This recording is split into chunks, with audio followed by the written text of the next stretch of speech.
Hola, ¿qué tal? Buenas noches, bienvenidos a América Directo. Hoy les vamos a contar todas las noticias de nuestros hermanos en los países hispanoamericanos, al otro lado del Atlántico. Vamos a contar noticias como, por ejemplo, la intención que tiene Estados Unidos de combatir el terrorismo en México con el propio ejército estadounidense, algo que México ha dicho: por aquí no vamos a pasar, evidentemente. También vamos a hablar del pueblo mapuche y la relación que tiene con el juez español Baltasar Garzón. Ellos han llegado a La Haya y quieren que Baltasar Garzón esté ayudándoles y esté detrás de ellos. Luego les contamos por qué, y también se ha hablado de una posible tercera guerra mundial. Donald Trump ha dicho: yo soy la única persona que puede evitar esa tercera guerra mundial. Vamos por partes. Antes les recuerdo que Distrito TV está en todas las redes sociales, que nos pueden seguir en Twitter, en Instagram, en Facebook, en Telegram, y que tienen un teléfono móvil a su disposición. Pueden mandar un WhatsApp con la frase "quiero información" y les damos toda la información acerca de esta cadena. Apunten el teléfono móvil, es 669-728-673, se lo repito, 669-728-673, y ahí nos piden información y nosotros encantados de darles toda la información acerca de Distrito TV. Vamos a empezar ya. Les presento a Juan Solaeche, que es rector de la Sociedad de Estudios Internacionales. Juan, ¿qué tal? Muy buenas. Muchas gracias por invitarme. Gracias por estar aquí y por aclararnos muchas cosas y analizar muchos de los temas que vamos a tratar en este informativo de América Directo. Vamos a empezar ya con México. El presidente mexicano, el presidente Andrés Manuel López Obrador, ha respondido a la pregunta del congresista republicano de Dan Crenshaw, que decía: hay que acabar con el narcotráfico, esto no puede seguir así. Incluso decía: vamos a ayudar al pueblo mexicano con el ejército estadounidense, llevando el ejército a México. Y Manuel López Obrador ha dicho: por ahí no vamos a pasar. Ha contestado a una pregunta que le lanzó el congresista vía Twitter, que enfatizó sobre esa problemática que debe ser atendida, decía, por el bando demócrata y republicano, así como también por el gobierno mexicano. Dice: es que también es verdad que la adicción, sobre todo, y todo esto viene por el fentanilo, que cobró la vida de más de 100.000 estadounidenses el año pasado. Es un derivado, el fentanilo es un derivado sintético que se obtiene de la goma del opio. Y Dan Crenshaw, el congresista, dijo a través de Twitter: López Obrador, ¿cómo se sentiría si una pandilla estadounidense estuviera envenenando a 70.000 mexicanos cada año con fentanilo? Es decir, este problema hay que atajarlo, hay que solucionarlo de una vez por todas, y si hay que emplear el ejército, se emplea. ¿Y López Obrador qué ha dicho? Escuchen, esto es lo que dice el presidente mexicano Andrés Manuel López Obrador a esa pregunta del congresista Dan Crenshaw. Entonces, ya basta de hipocresías y de estar viendo nada más la paja en el ojo ajeno y no la viga en el propio. Este senador no es injerencismo, es nada más ponerlo en la lista para que nuestros paisanos lo tengan presente cuando haya elecciones. Claro, López Obrador dice: nos vais a acusar a nosotros de que el problema solo lo tenemos nosotros, de que vosotros sois la solución.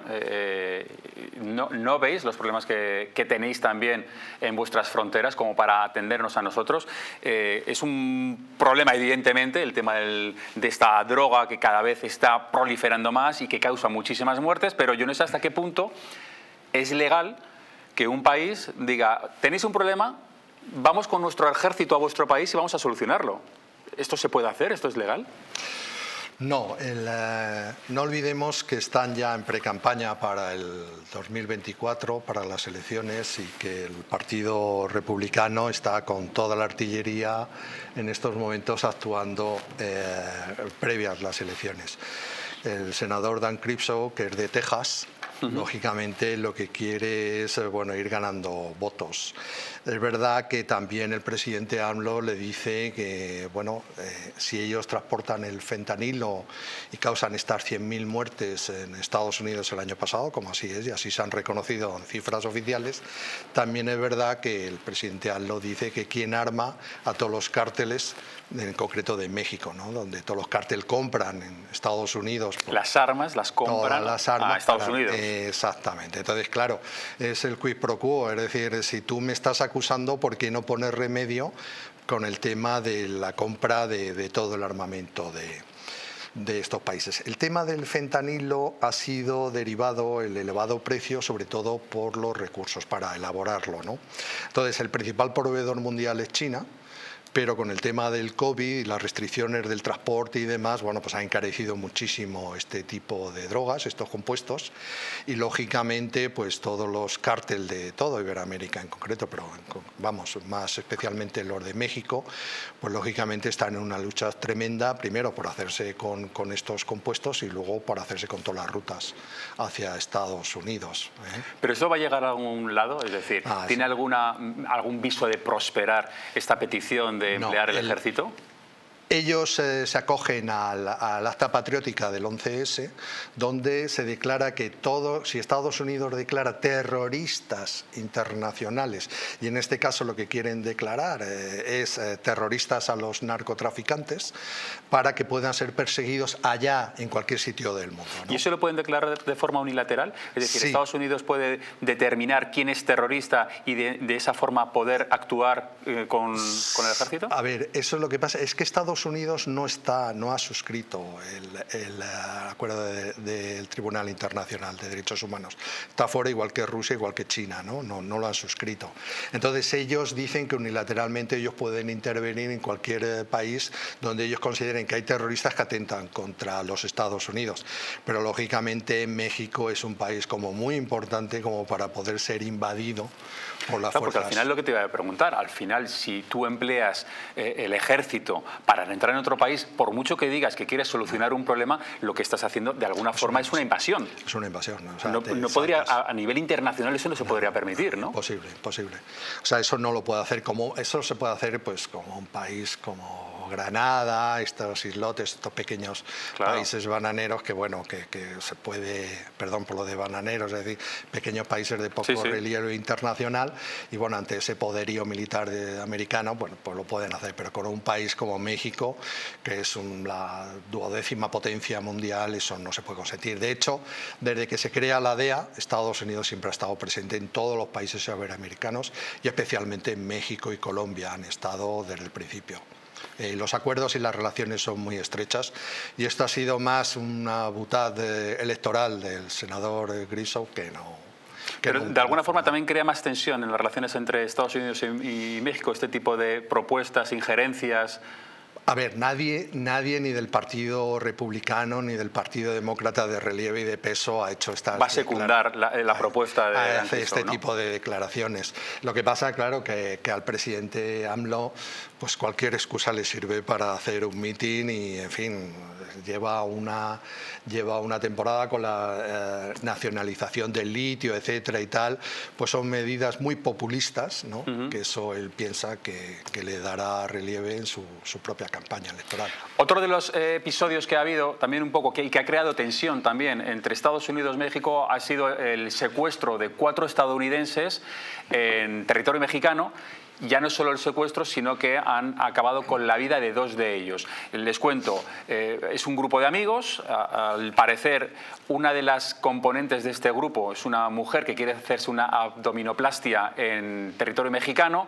Le acompañan 3 estadounidenses más y cuando llegan a México son secuestrados y asesinados prácticamente de forma inmediata. Bueno, ya se ha detenido a los causantes, se cree, o por lo menos la hipótesis oficial es que se les confundió con una banda de narcotraficantes rivales y que puede ser un ajuste de cuentas de forma equivocada y que por eso les acribillaron a tiros y se producirán las detenciones de esta forma. Vamos a escuchar al responsable de la investigación cómo se produjo este episodio de secuestro y asesinato y la siguiente detención.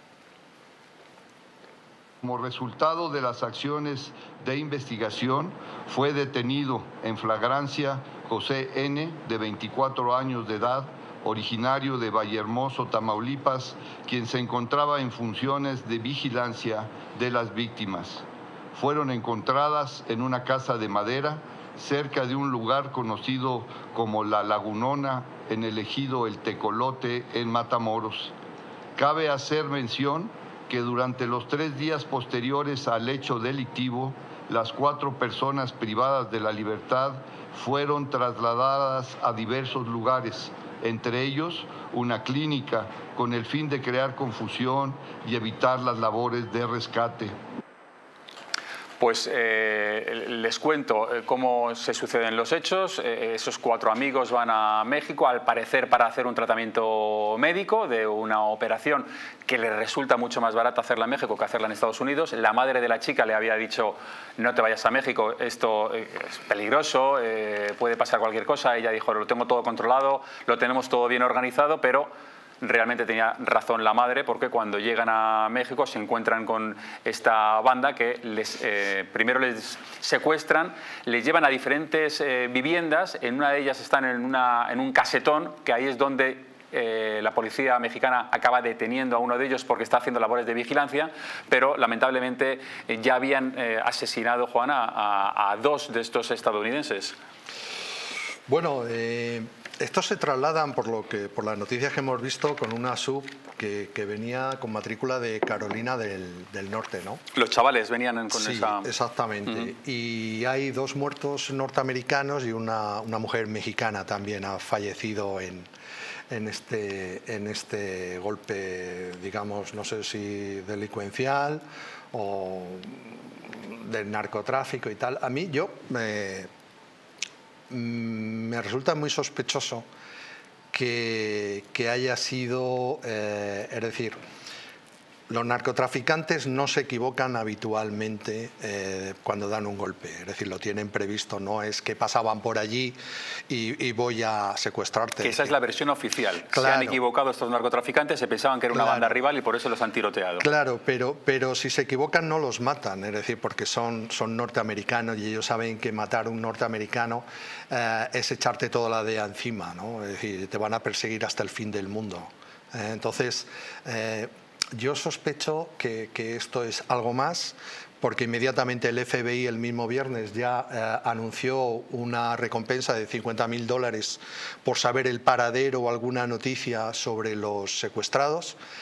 Y no lo sé, yo espero que solamente, en efecto, que sea una equivocación, desgraciadamente, aunque mucho me cuesta a mí pensar que simplemente sea una equivocación, porque pasan diariamente miles de norteamericanos a México. O sea, es peligroso. Estamos hablando de un turismo sanitario que hay, que cada vez se prolifera más, porque los costes en México son mucho más baratos que en Estados Unidos. Entonces hay muchos estadounidenses que cruzan la frontera para realizarse y someterse a diferentes operaciones que les va a salir más barato.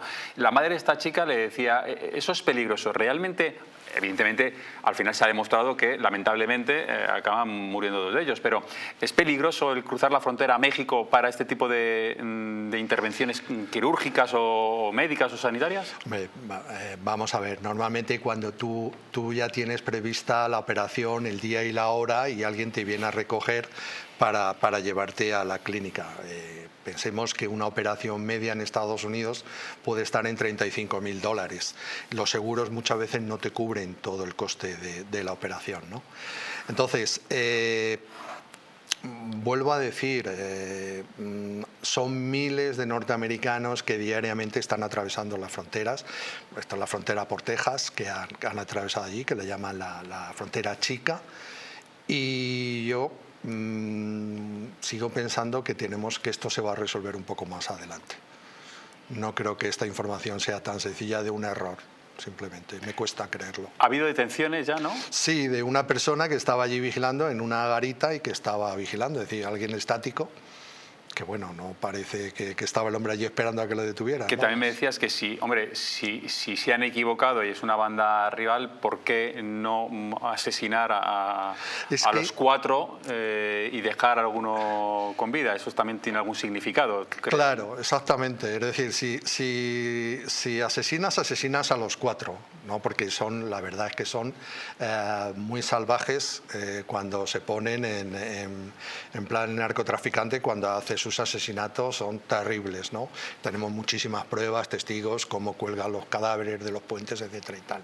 Entonces, ¿por qué asesinar 2? A uno lo dejas herido y al otro lo dejas vivo. Es decir, no tiene mucho sentido, no es lo habitual, porque no han sido liberados por las fuerzas temas, sino que bueno, ahí hay cierta falta de información. ¿Cómo se liberan? Si es que han sido asaltados por las fuerzas de seguridad mexicanas que han asaltado a los narcotraficantes, etcétera. Yo creo que todavía hay muchas lagunas. Bueno, pues estaremos pendientes a ver qué es lo que ocurre en esa investigación, si realmente es como dice la versión oficial, se han equivocado o como sospecha Juan que hay algo más detrás de todo esto. Vamos a Perú, al menos siguen los enfrentamientos, siguen las revueltas populares, siguen los heridos, al menos 18 personas han resultado heridas durante una jornada de protestas en la ciudad de Juli, en Perú, en medio de la crisis política que enfrenta el país tras la destitución o autogolpe de Estado de Pedro Castillo. Las autoridades sanitarias han informado de que se trata de 8 civiles y 10 soldados. Además, se ha producido un incendio en la sede del Poder Judicial de Juli y en una comisaría. El gobierno de Perú ha mostrado su rechazo contra los ataques de los que ha calificado como vándalos a la comisaría de la localidad, responsabilizándolos además de haber puesto en peligro a los 47 agentes que estaban en ese momento en el interior de la comisaría. Y además, como saben, pues Perú, como están viendo además, sigue sumido en esa profunda crisis política después de la destitución de Pedro Castillo, quien anunció el pasado 7 de diciembre la disolución del Parlamento andino y la instauración de un gobierno de excepción. Y tras la detención del exmandatario, decenas de miles de personas han salido a protestar en diversos puntos del país. Se están sucediendo y repitiendo revueltas y enfrentamientos entre las fuerzas de seguridad y el pueblo, a veces de forma peligrosa, con muchos heridos e incluso con muertes. Ha habido ya más de 60 personas que han perdido la vida en los disturbios entre manifestantes y fuerzas de seguridad. Estamos en un momento, Juan, en el que no parece haber una solución próxima a todo esto. Parecía que después de ese golpe de Estado de Castillo y de la destitución, Boluarte iba a poner elecciones de forma casi inmediata, pero llevamos ya 3 meses, no se producen las elecciones y el pueblo está ahora mismo pues enfrentándose prácticamente todos los días. De hecho, España dice lo mejor es no viajar ahora mismo, recomienda a los ciudadanos españoles no viajar a Perú porque es una zona ahora mismo peligrosa, ¿no? Exactamente. El pueblo indígena de Perú estaba con Castillo. Es decir, eso primer punto. Lo que pasa es que Castillo llevó en el ticket presidencial a Dina Boluarte, la cual al final, a través de ese autogolpe de opereta que hizo el propio Castillo, ese autogolpe que luego dijo que si estaba drogado, que lo presentó y que no se encontraba en sus condiciones psíquicas adecuadas, pues Dina Boluarte lo que ha hecho ha sido enrocarse. Se ha enrocado en el gobierno y entonces a la petición de todos los organismos internacionales le han pedido perdóname, tampoco nos va a sorprender a estas alturas. Es decir, que un mandatario vaya al poder, aunque diga de forma momentánea. Pedro Sánchez, acuérdate, cuando hizo la moción de censura, que iba a ser inmediata. Dijo las elecciones serán inmediatas y tardó casi un año. Es decir, que al final es algo normal que cuando ya se ven ahí en el poder, dice, bueno, yo primero me voy a sentar y luego ya tendré tiempo de convocar elecciones porque ya habré tenido tiempo durante todo este lapso, ¿no?, de publicitarme y preparar las infraestructuras necesarias para perpetuarme ahí o asegurarme la victoria, ¿no? Exactamente. El problema está en que llevamos en 2 meses más de 60 muertos en Perú y más de 580 policías heridos, ¿no?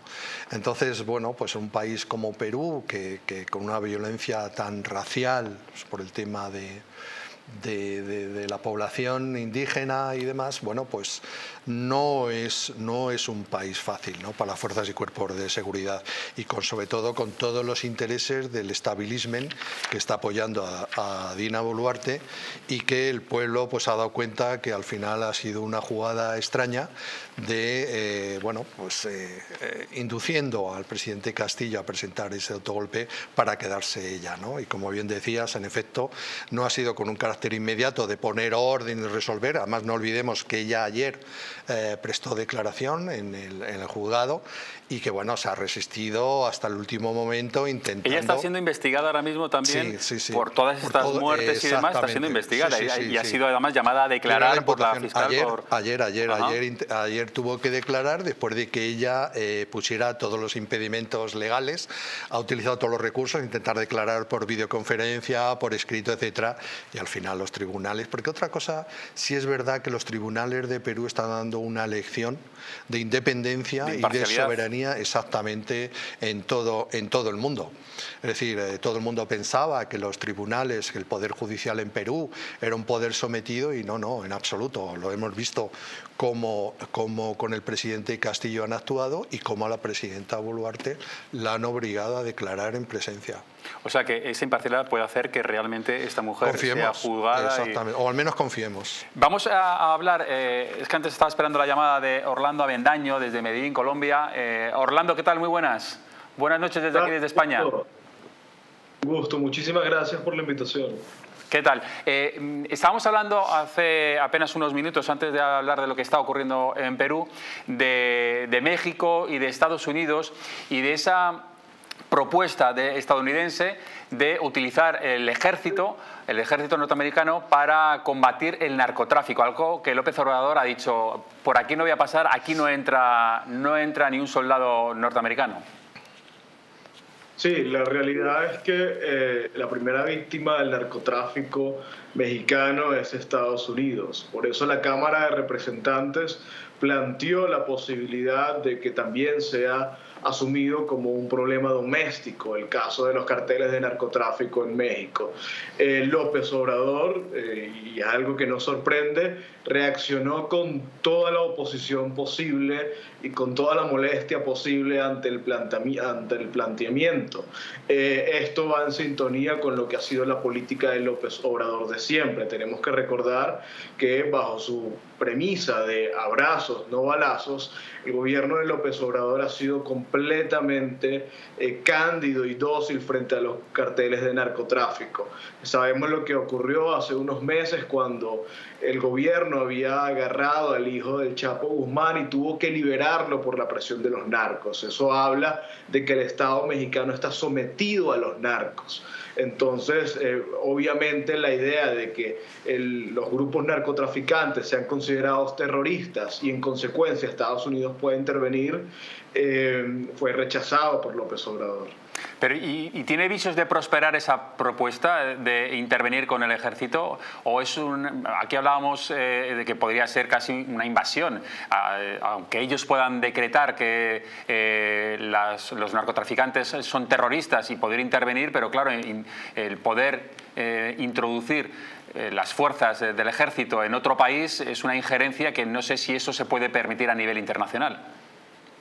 No va a ocurrir si no cuenta con la aceptación del gobierno mexicano. A ver, acuerdos de cooperación militar o de inteligencia entre países latinoamericanos y Estados Unidos ha habido en la región, ¿no? El caso más claro ha sido el caso colombiano, ¿no? Desde finales de los 90, principios de los 2000 ha habido cooperación, hasta ahora que eso se va a acabar con el gobierno de Petro. Ha habido cooperación entre el gobierno colombiano y el americano en términos de seguridad y en términos de persecución precisamente de los grupos narcotraficantes. Ahora, eso no es lo que se está planteando en este momento. Con la oposición de México y la insistencia de Estados Unidos, lo que se está planteando es una injerencia que obviamente no va a ocurrir, ¿no? Porque sería un escándalo en esos términos, ¿no? Yo creo que si realmente hubiera disposición del gobierno mexicano de combatir estos grupos narcotraficantes, plantearía acuerdos de cooperación, pero eso no es lo que está sobre la mesa.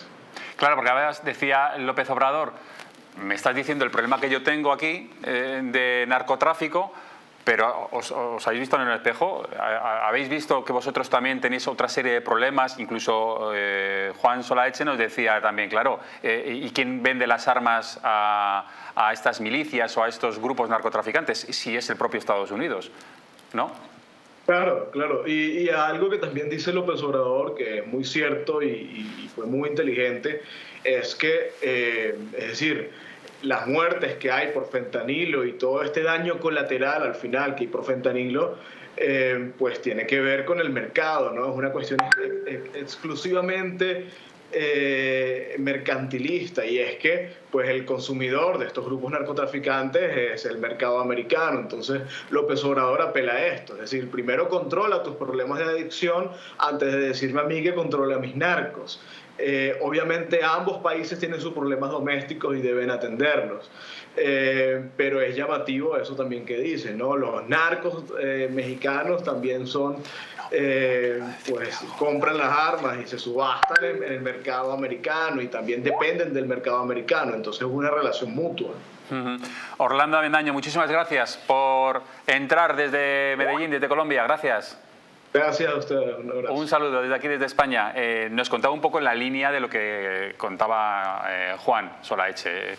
Esto es una injerencia, no va a tener nunca el respaldo internacional porque sería poco menos que una invasión, pero es una forma de señalar el problema que tiene México, y México también se defiende y dice, vosotros también tenéis lo vuestro, pero realmente el problema subsiste y es el fentanilo, que acaba con la vida de muchísimos estadounidenses, ¿no? Mira, a mí lo que me gustaría señalar es la máquina del lavado del dinero de la droga, ¿no? Entonces esto mueve billones de dólares al año, pero yo te puedo decir una operación tipo, pongamos por caso 100.000 millones de dólares, ¿vale? Entonces se va a los mercados internacionales, en concreto puede ser, vamos a poner por ejemplo Estados Unidos, y entonces cuando van los cárteles a Estados Unidos, hablan con los grandes grupos financieros, ¿no? Y entonces allí se le dice, nos van a meter una multa del 35%. Nuestra comisión es del 10%, con lo cual va a quedarte limpio pues alrededor del 40-50%. Es decir, no se ataca realmente de raíz, porque a diferencia de Europa, que esas operaciones no se pueden hacer, porque si un banco o un gran grupo financiero hace este tipo de operaciones, inmediatamente se iría a la cúpula, y la cúpula sería detenida, lógicamente por el lavado de dinero, etcétera y tal. Pero en otros países, no digo cuál, pero en otros países lo que hace es que te ponen una gran multa. O sea, no te detienen, claro. El delito que estás cometiendo no se pena con cárcel, sino que te meten una multa. Una multa que al final les sale barato pagar. Porque tú ya cuentas con ello. Cuentas con ello como cuentas con la comisión que le tienes que dar a los intermediarios. Exactamente. Entonces ya sabes que si yo voy a ganar 100, la multa son 35 y a ti te doy 10 como intermediario. Yo me voy a quedar el resto. Exactamente. Esos son uno de los grandes problemas que nos atajan, es como lo de los paraísos fiscales. Al final no hay voluntad de atacar los paraísos fiscales de ese lavado de dinero. Así es complicado, evidentemente, acabar con el fentanilo. No hay ejército que acabe con ello, entonces. Nos hacemos trampas al solitario nosotros mismos. Es imposible. Vamos a continuar, nos vamos ahora a Argentina. Hay un niño de 12 años, se ha convertido el domingo en la última víctima de la guerra entre bandas narcocriminales que golpea Rosario. El fallecido, identificado como Máximo Jerez, se encontraba en la calle con siempre, múltiples veces, los presidentes... Donde nació el futbolista Leo Messi. Ha habido también problemas en cuanto a que hubo un tiroteo en la familia de política de Leo Messi, incluso con amenazas, que enseguida las vamos a ver. ¿Cuáles son esas amenazas? ¿Cuáles son las reacciones acerca de ese tiroteo, de esas amenazas a Leo Messi, que ya ha dicho: yo no voy a cambiar mi vida, porque además tiene que viajar a Argentina, porque tiene ahí su familia y porque además juega al fútbol con la selección argentina? Pero todo eso lo vamos a ver después de publicidad. Nada, una pequeña pausa y enseguida volvemos. Hasta ahora.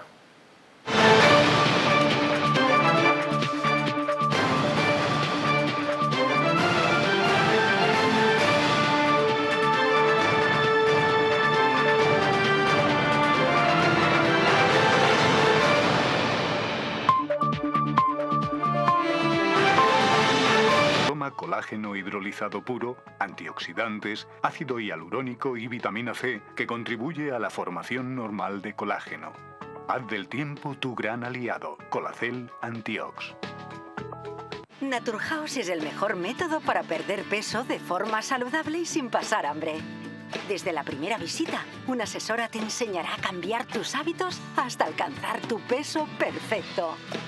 Lo conseguirás gracias a complementos alimenticios a base de extractos naturales y platos deliciosos. Apúntate ya en tu centro Naturhaus más cercano y online a través de naturhaus.es. Naturhaus, 30 años de experiencia en nutrición y dietética. Economics, un programa en Distrito TV donde tendrás acceso a las últimas novedades en mercados, empresa, economía para España y el resto del mundo. Un programa de economía hecho por economistas en Distrito TV todos los martes a las 21 horas. No te lo pierdas.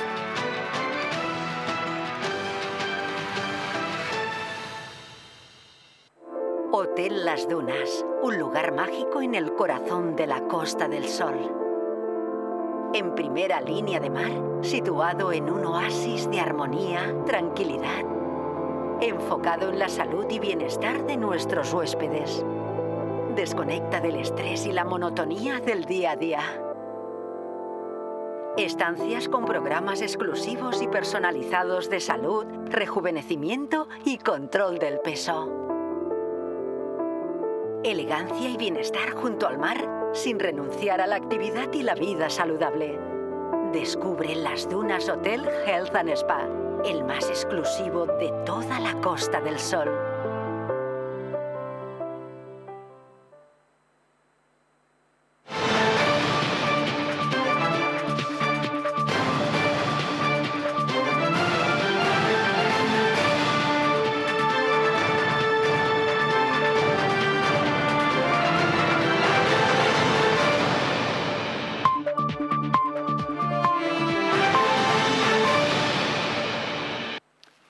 Seguimos en América Directo, les estamos contando lo que ha sucedido recientemente en Argentina cuando un chaval, un niño de apenas 12 años ha sido tiroteado cuando jugaba con unos amigos. Un coche pasa, acaban disparándole y acaba perdiendo la vida. Le va una bala en el pecho y pierde la vida. Y un amigo suyo de 13 años está hospitalizado y un bebé incluso de 2 años también está hospitalizado. Y estamos hablando de esa violencia que hay en Rosario, muchas veces originada por ajustes de cuentas, por tema de narcotráfico, por temas de drogas. Y recientemente, además de esta noticia que ha suscitado pues muchas revueltas y mucho alzamiento popular ahí, como están viendo, donde creyeron encontrar la casa del agresor y fueron pues a lanzarle piedras y prácticamente a ocasionar un linchamiento hasta que llegó la policía. Ha habido también una noticia que ha recalado de forma internacional, porque el protagonista o uno de los protagonistas de esta noticia es Leo Messi. Y es que se tiroteó uno de los establecimientos, de los supermercados que regenta la familia política de Leo Messi, e incluso se llegó a hacer unas pintadas con amenazas al propio jugador, al propio futbolista del Paris Saint-Germain. Quiero que vean esas fotografías o esas pintadas en la que decía Messi: te estamos esperando. Hapkin también es narco y no te va a cuidar. Es esta justo la pintada que, además, después de haber disparado 14 veces a ese establecimiento, a un supermercado que regenta la familia de Antonella, que es la mujer de Leo Messi, pues hacen esta pintada. Leo Messi no le ha dado tampoco mucha importancia a esto. No se crean ustedes que tiene miedo para volver a su ciudad de origen. Ha dicho que va a seguir haciendo vida normal, que no va a pedir una seguridad extra cuando llegue a Rosario, más que la que supongo que ya llevará él cuando vaya a esa ciudad, porque, como hemos visto, es una ciudad de alguna forma violenta y que no dudan en disparar. En esta ocasión contra el supermercado, antes hemos visto contra un niño. Pero, Juan, tú me decías, bueno, yo no sé hasta qué punto esta estos disparos, estas amenazas son reales y van dedicadas directamente y de forma real al jugador. ¿Crees que hay algo más detrás, no? Hombre, aquí lo que se observa es que esto es un enjuague político. No olvidemos que el alcalde de Rosario ha tenido sus diferencias con el presidente Fernández, donde se han dicho que se han reunido, luego se han desdicho, se han insultado, han rectificado, etcétera. También ha sido un enjuague para destituir a la comandancia, al responsable de la comandancia de la policía de la zona, ¿no? Entonces, a ver, hoy en día decir un ataque a Messi en Argentina es impensable. Es decir, ahora mismo después de Maradona, pues es Messi el nuevo Dios. El rey, claro, el nuevo Dios. Es decir, no tendría dónde esconderse cualquier persona que pudiera atentar directa o indirectamente contra Messi. Entonces, yo creo que esto lo que han utilizado es el supermercado de la familia política de Messi para hacer un aviso y que tenga su altavoz internacional, bueno, por estar vinculado al tema de Messi. Pero realmente yo lo que creo es que y compaginado, enlazando con la anterior cuestión del niño, es verdad que tanto magistrados y fiscales están pidiendo una protección directa que hasta la fecha no había sido, pero ha habido reuniones. Altavoz y que realmente el objetivo no era la amenaza directa al jugador, sino que era para poner en relieve pues las prácticas del alcalde de Rosario, de Pablo Jabquín. Precisamente él también está en esa línea. Cuando le preguntan a Pablo Jabquín acerca de estas amenazas, él dice, aquí ha habido algo más. Escuchen.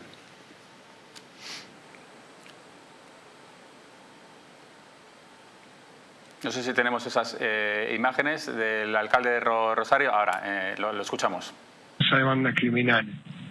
Me juego lo que quiera, no soy el fiscal, pero me juego lo que quiera. Yo lo digo medio en broma, a veces nadie escribe bien mi apellido. En mi vida me lo escribieron bien, en esa amenaza lo escriben bien.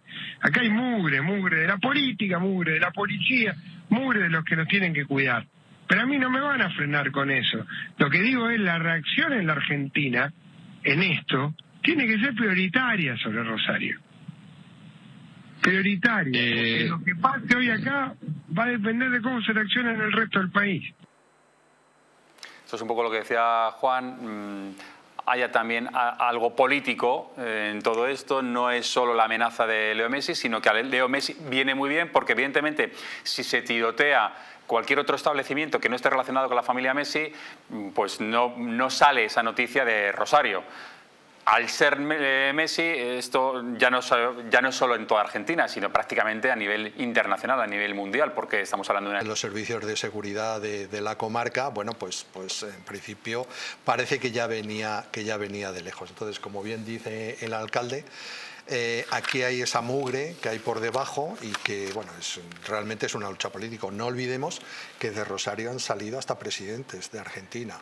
Entonces, ojo, que es una plaza muy importante, es un opositor muy importante a la presidencia de cara a las próximas elecciones. O sea, es un rival, claro, digamos, a Fernández, y por eso tal vez es poner en relieve, cuidado con Joaquín, que es de momento, un criminal, que es narcotraficante. Hay una nota en el la nota lo pone claramente. Sobre todo, lo pone de relieve vía Messi. Entonces, yo creo que Messi, vamos, ni se ha preocupado en este tema, porque Messi yo creo que está muy por encima, y Messi, a ver, yo creo suficientemente inteligente para estar muy por encima de todos estos asuntos. Sí, él lo ha dicho, yo no voy a pedir más seguridad, yo voy a seguir haciendo mi vida normal, a mí esto no me va a alterar absolutamente nada, pero sí es verdad que al final, con todo esto, quien ha sufrido las consecuencias es ese establecimiento. Sí. 14 disparos recibió en la fachada y que afortunadamente no pasaba nadie por ahí en ese momento que pudiera haberle causado la muerte o una herida grave. En efecto, Dios gracias, sí. Claro. Ya te digo, esto ha sido un altavoz para un enjuague político de ahí de la mugre. Bueno, vamos a Estados Unidos porque puede haber una guerra relativamente pronto, temprano. Eso es lo que dice Estados Unidos. Los servicios de inteligencia estadounidenses dice que China está organizando su ejército para invadir Taiwán en 2027. Y como prueba de ello, dice, es el envío esta semana de 25 aviones de combate F-16 y 3 buques de guerra a las inmediaciones y territorios de la isla asiática. El gobierno taiwanés ha ordenado desplegar tropas, además de barcos y sistemas de monitoreo y respuesta rápida en caso de ofensiva china. Y además Taiwán ha extendido el servicio militar obligatorio a un año, situado inicialmente en 4 meses, bueno, pues ahora será de un año, es decir, para estar más preparados, y ha reforzado su ejército con la compra a Estados Unidos de aviones y armas militares. ¿Tiene miedo Estados Unidos de que China haga algo parecido a lo que ha hecho Rusia con Ucrania? El ir posicionándose, el ir desplegando las tropas de forma silenciosa hasta que llega un momento en el que ya lo tiene todo preparado y creen que en 2027, es decir, en prácticamente 4 años, poder invadir Taiwán. ¿Crees que esto puede ser posible? Vamos a ver, si vamos al origen de la presencia de Estados Unidos en Taiwán, esto viene de los acuerdos Estados Unidos con la República, que era con Chiang Kai-shek. Entonces Eisenhower en el año 55 firma con Chiang Kai-shek el acuerdo de cooperación y colaboración. Ese acuerdo se extingue en 1979 con la visita del presidente Carter a China, y entonces firma con la China continental, la China de Mao, firman los acuerdos del reconocimiento de una sola China en dos territorios, ¿no? Entonces, lo que muy poca gente recuerda es que Estados Unidos reconoce la soberanía de la China continental sobre Taiwán. Hay un acuerdo que muchas veces la gente lo olvida. Lo único que pasa es que la cláusula específica es que nunca puede ocupar China, puede recuperar Taiwán por la fuerza. ¿Vale? Entonces, eso es un doble lenguaje, que es lo que está utilizando Estados Unidos, porque dice, no, como estás amenazando a Taiwán y en nuestro acuerdo dice que tiene que ser por la vía pacífica, es decir, que el 90%, por no decir casi el 100% de los electores de Taiwán acepten la adhesión a China, ¿vale? Y como eso no se da, entonces dice, no, como yo veo que estás intentando invadir Taiwán y eso no es el acuerdo que tenemos del 55 y que luego ese por el 80, pues entonces yo lo que hago es que defiendo Taiwán. En el momento en que tú me demuestres que no vas a ocupar Taiwán, conforme a nuestro acuerdo, sino que es por la vía pacífica, pero claro, por la vía pacífica, salvando las distancias y mal que nos pesa a nosotros es lo de Gibraltar, España. Claro. Por la vía pacífica, ¿cómo se va a entregar Gibraltar, etcétera, a España? Entonces, claro, China ve cómo día a día tiene Taiwán, que es, o sea, si China está reconocido por 179 países en Naciones Unidas, Taiwán solo tiene 15, pero es bastante complicado. Por cierto que Donald Trump ha dicho este fin de semana que es el único capaz de evitar una tercera guerra mundial. Tal cual lo ha dicho, vamos a tener una tercera guerra mundial. Si algo no ocurre pronto, yo soy el único candidato que puede hacer esta promesa y evitaré la tercera guerra mundial. Dice que lo que hay que hacer es que es el único capaz de salvar a Estados Unidos de los belicistas demócratas y de los tontos del Partido Republicano. Vamos a hablar ahora de Chile. Hay autoridades representantes del pueblo nación mapuche, de manera conjunta con la Misión Permanente Mapuche ante la ONU y la Comisión Mapuche de Derechos Humanos, que han promovido una acción internacional que plantea escalar al tablero de la justicia internacional las disputas territoriales que el pueblo mapuche mantiene con el Estado de Chile, y han elegido, y esto es lo llamativo, al juez español Baltasar Garzón para que de alguna forma los represente y les ayude a conseguir sus objetivos. Está desde Nueva York, Estados Unidos, está Maybor Petit. Maybor, ¿qué tal? Muy buenas. Buenas noches desde aquí, desde España. Buenas tardes allí en Estados Unidos. Muy buenas noches, David. Un gran saludo para ti y para toda la audiencia. Igualmente, muchísimas gracias por atendernos. ¿Es posible esto que quiere el pueblo mapuche, que lleva reivindicando desde hace bastante tiempo y que ahora incluso va a La Haya de la mano de Baltasar Garzón? Sí, bueno, la intención del grupo que está proponiendo esto acá en la ONU es que esto se produzca, es decir, que se acepte un arbitraje y que esté en manos del juez Baltasar Garzón.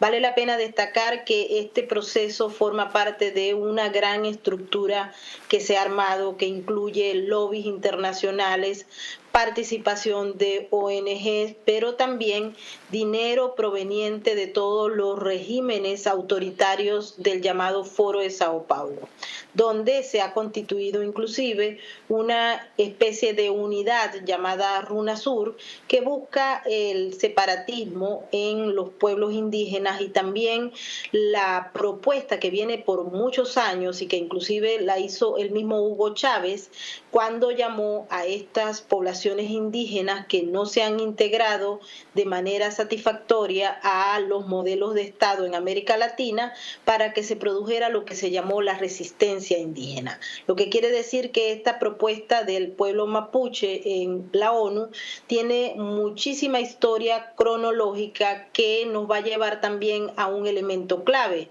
y es que ellos están buscando, particularmente en Chile, en Argentina, en Perú y en otros países, que se promueva una especie de separatismo, es decir, que se reconozca que esas tierras que ellos arguyen son propiedad del pueblo mapuche ancestral se separe y tenga una especie de modelo como el que ocurre en estos momentos en Bolivia, con un Estado plurinacional donde hay propiedad y espacios que están única y exclusivamente relacionados y que operan en función de una ley diferente al Estado nacional. Ellos se quejan, Maybor, o denuncian que se han entregado, su civilización las han entregado a empresas que lo único que hacen es producir desertización, sequía, incendios, y que de esta forma lo único que se puede conseguir si no se toma una solución es que va a desaparecer, se va a extinguir su cultura. Esa es la narrativa que se está vendiendo de parte de medios de comunicación, de una red de prácticamente relaciones públicas que influyen en que los medios, los periodistas, los opinadores hablen sobre este tema. Pero lo cierto es que en el caso de Chile, que lo hemos estudiado muy bien y hemos tenido oportunidad de conversar con varios expertos, el pueblo mapuche está integrado en su gran mayoría a los chilenos, es decir, ellos son chilenos.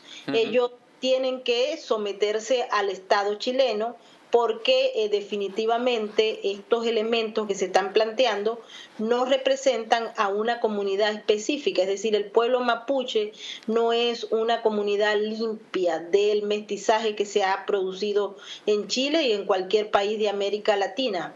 ¿Y por qué, Maybor, por qué Garzón? ¿Por qué Baltasar Garzón? ¿Por qué lo han elegido al juez español? El juez español forma parte de este grupo del Foro de Sao Paulo y del Grupo de Puebla, y por ende es una de las personas que mayor ha creado una estructura que puede beneficiar al proceso de transformación que quiere dar el Foro de Sao Paulo en América Latina. Él ha participado en muchos foros y de hecho fue uno de los principales protagonistas de la venta de esta narrativa a nivel de Europa y a nivel de los organismos multilaterales.